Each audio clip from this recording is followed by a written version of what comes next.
Right above your head, on your roof, there's a battle being fought every single day. It's this silent, invisible war against forces that are trying to break down your home's most important shield. So today, we're going to dive into what extreme weather is really doing up there, and maybe more importantly, what you can do about it. So let me ask you this. Is your roof quietly failing? It's a heck of a question, right? But it's worth asking because the damage, it often starts long before you ever see that first drip in your ceiling. Most of us just don't realize our roof is in trouble until it's way, way too late. Okay, so to really get a handle on this, we're going to use an extreme example, Sheridan in Colorado. Now, why there? Well, because the conditions in a place like that are basically a perfect storm of everything that can possibly go wrong with a roof. And these are the same forces that, to some degree, every single roof has to face. So first up, we've got to understand the invisible enemies your roof is actually up against. And for a place like Sheridan, it all starts with one simple fact: the altitude. Okay, so picture this. You're at 5,400 feet above sea level. That means the air, the atmosphere around you is thinner. And that one simple fact, well, it kicks off a whole chain reaction, a relentless assault on any structure. And yeah, because that atmosphere is so thin, the UV radiation is a staggering 25% more intense. Just think about that. It's like your roof is getting a constant slow-motion sunburn that breaks down the asphalt in the shingles, making them brittle and weak over time. On top of that, you get these wild daily temperature swings, sometimes 40 degrees or more. Think about what that does. Every single day, your roof is expanding in the heat and then contracting in the cold. It's basically stretching and shrinking over and over. That constant movement, it's like wiggling a nail back and forth. Eventually, something gives. Okay, so you've got this daily grind, this constant stress. Now let's throw in the heavy hitters. Frequent hail and wind gusts whipping over 60 miles per hour, powerful enough to literally peel shingles off. You can see how this all adds up to a true testing ground for any roof. So we've got all these invisible enemies, but how do they actually win? How does a roof actually fail? Let's break down the anatomy of how this attack succeeds, piece by piece. Believe it or not, it all starts with these tiny little things called granules. You know that sand-like stuff on your shingles? They aren't just for decoration, not at all. They're basically your roof's sunscreen and its armor.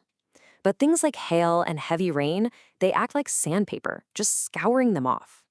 And right there, that's the tipping point. Because once those granules are gone, that tough asphalt layer underneath, it's totally exposed. Now that intense UV radiation we talked about can attack the shingle directly, and it just breaks it down with alarming speed. All right, next up, we have this sneaky problem called an ice dam. Here's how it works.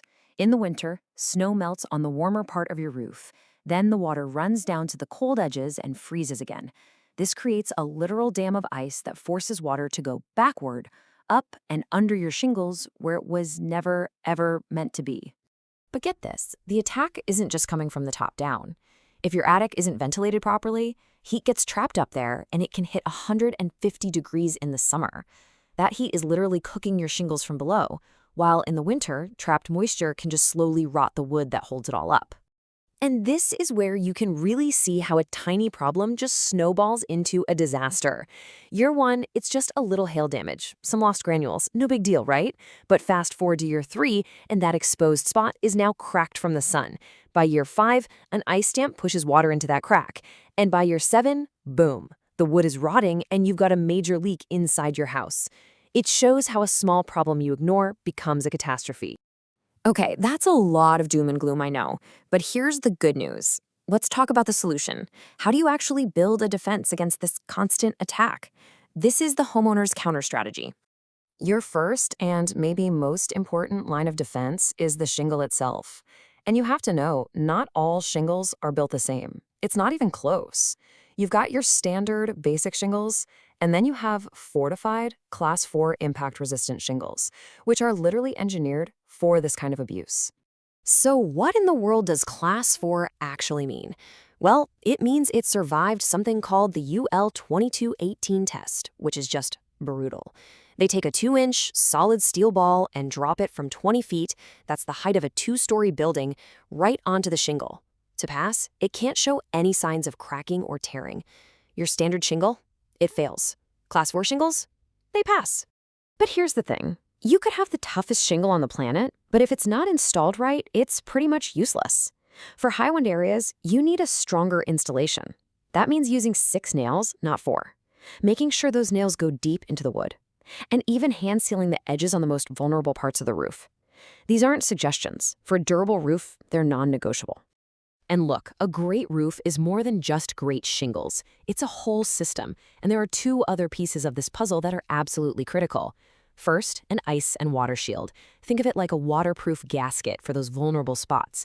And second, a proper ventilation system to fight that enemy within, that trapped heat and moisture.